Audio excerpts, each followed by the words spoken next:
This is the Patchwork Suite, Season 2, connecting music with murals. I'm Mary Claire Murphy, your host and producer, and so far we've ventured through a collection of 10 modern variations on a classical guitar theme by Madame Sidney Pratton. Each one of those was written by an independent composer with inspiration from murals across the country and across seas. The complete musical suite is a journey we're going to save for next time, as we have one final step to bring us back home for a sampling of jaw-dropping mural artwork right here in Northwest Ohio.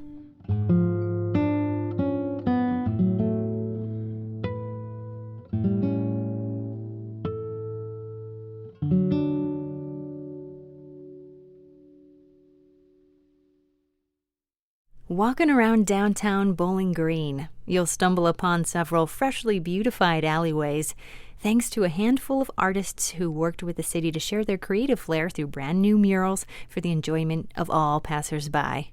Just recently, I was walking near Dogleg Alley on my way to buy a box of cookies, as one does, and what do you know, I find the alley transformed into this glowing sunset scene of the local Simpson Garden Park. It's a panoramic, impressionistic mural called A Bowling Green Sunset, painted by Andrea Pereira de Almeida. Andrea joined me in the studio here at WGTE for the details, starting with Bowling Green's call for proposals.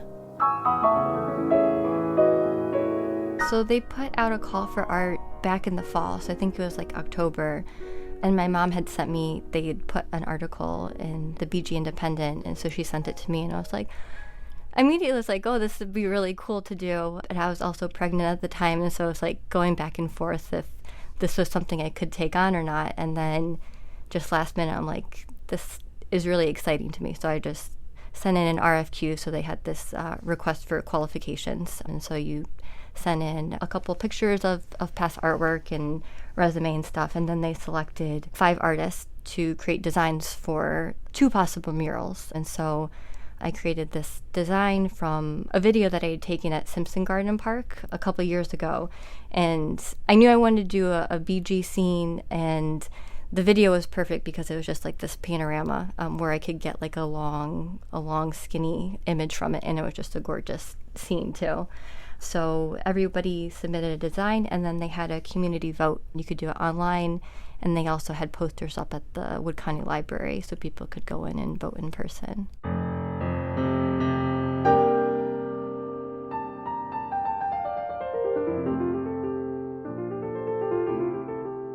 If you peruse Andrea's portfolio, you'll find all kinds of impressionistic landscapes of places she's lived and loved, landscapes ranging from woodland scenes of Ohio to Brazilian coffee fields and other natural scenes that all feed into her story. So I grew up in Bowling Green for the most part, spent a little time in Brazil as a kid. My dad is originally from Brazil, so we went to be closer to family and had an amazing time there, but ended up just coming back for his work. And then I went to high school in BG and undergrad, and then moved away to North Carolina for grad school. Spent some time in Chicago, Ann Arbor, and then came back to BG about 5 years ago. I've always been into art since I was a little kid, just always been drawing, and eventually got into painting. I think it was about 10 years old I got like my first set of acrylic paints for my birthday. And was just kind of obsessed with them. Painted through high school, and then kind of took breaks like on and off in college, and maybe 8 years ago I started painting pretty much every day and like just fell in love with it again. Typically, Andrea paints on either sketchbook paper if she's painting outdoors, or if she's in her studio, she'll paint on smooth-sanded wood panels. Her dabbling in the mural medium, however, is a more recent development. When we moved into our house about 5 years ago, that was like our first house that we owned, so I was like finally able to paint the walls. And so I did 2 murals inside my house, and then this mural in BG was the first mural that I've done, and definitely like the largest by a lot. After Andrea set the design for A Bowling Green Sunset, she spent 3 to 4 hours most every day at work on the mural for about 2 months out of the summer. So first stage was creating an underpainting. So I created kind of what I would normally create a glaze with water when I'm painting on paper, but I ended up getting like this medium that I mixed with my paint to thin it out. My dad and my husband came, and my sister, and we painted the background together. And then I divided my original design up into 8 different sections and created outlines for kind of the structure of, where a tree's going to go, where the horizon goes. And so we used a projector at night to project the lines up on the wall, which makes it a lot easier than, like, you can do it by hand, but it takes a lot longer. And having something at that scale, I wanted to make sure I had things in the right place. So that was, 2 nights of doing that. And then once the scene was set, I just started going in with little brush strokes and filling everything in. Because of the textured surface Andrea was working on, turns out there's even more to a single brush stroke than meets the eye. And if you look closely, you can see why it might have been so time-consuming. So half the wall is cinder block, and then half the wall is this, like, super textured brick. It has, like, 3 different indentations on each brick. And so I started on the cinder block side because I knew that was going to be a little bit easier. And then once I got to the brick side, it was the first few brush strokes I did, like, the paint wouldn't go into the grooves. And so then I realized, okay, I have to slow down my brush stroke a lot, and a lot of them I'd have to go over, like, a couple times just to get one brush stroke in there. And then, like, once I got the hang of it, like, it wasn't too bad, but it definitely was a very different feel from, like, working on like a very smooth wood surface or paper.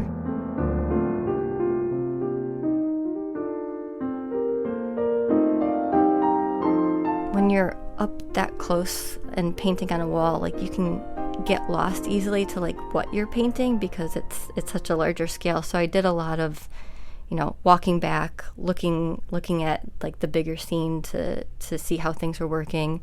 And then at the end of the day, I'd always take a picture on my phone, and then I'd go home and look at it. And so, like, seeing it at a smaller scale helped me a lot to just make more decisions of what I wanted to do.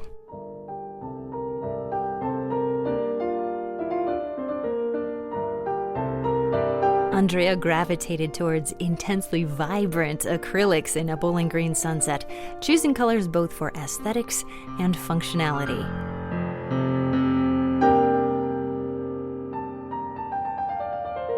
The more I look at a scene, the more I'm going to get to know it, the better I'm going to paint it. And the more you look for color, the more color you're going to see, the more intense that color is going to be. So kind of like taking a cloud, for example, if you just glance at it, it might look just white. But if you actually look at it for, 10, 20, 30 minutes at a time, you get to see all the different variations in color from this cloud, and they start becoming more intense. And so that's what I like portray in my paintings. So this was an acrylic paint, and I bought it from a company who, like, they specialize in murals. So it's like kind of top of the line acrylic paint that's meant for outdoors. Like, paint has these different ratings for light fastness. So, like, because the sun over time is going to degrade the paint, and so certain colors degrade, like, more quickly than others. So, like, yellows, anything cadmium is gonna not do well over the years with sun and elements exposure. And so I picked colors that would last the longest. Lasting colors for lasting impressions. You can find Andrea's Simpson Garden-inspired sunset in downtown Bowling Green. And now with that taste for murals, she hopes to also sign her name to other such endeavors. Doing this first mural, like, murals are pretty cool. I'd love to do more. I really love painting big, like, even when I'm painting in my studio. Like, I feel like I always have more fun painting a big piece. And so seeing, like, this huge color up on the wall where it becomes more of like an immersive experience looking at it, like, that, I think that's really, really cool. Normally I'm painting in my studio, so only so many people see a finished piece, and, like, it's whoever buys that piece, like, maybe they have it in their house, and those are the only people that see it. But a mural, like, you have a lot of people that see it, a lot of smiles you can bring to people's faces. I'd like to seize this opportunity for a shout out to all our local artists who give such warmth to these places we call home. And thanks to Andrea Pereira de Almeida for sharing a piece of her vision on the Patchwork Suite.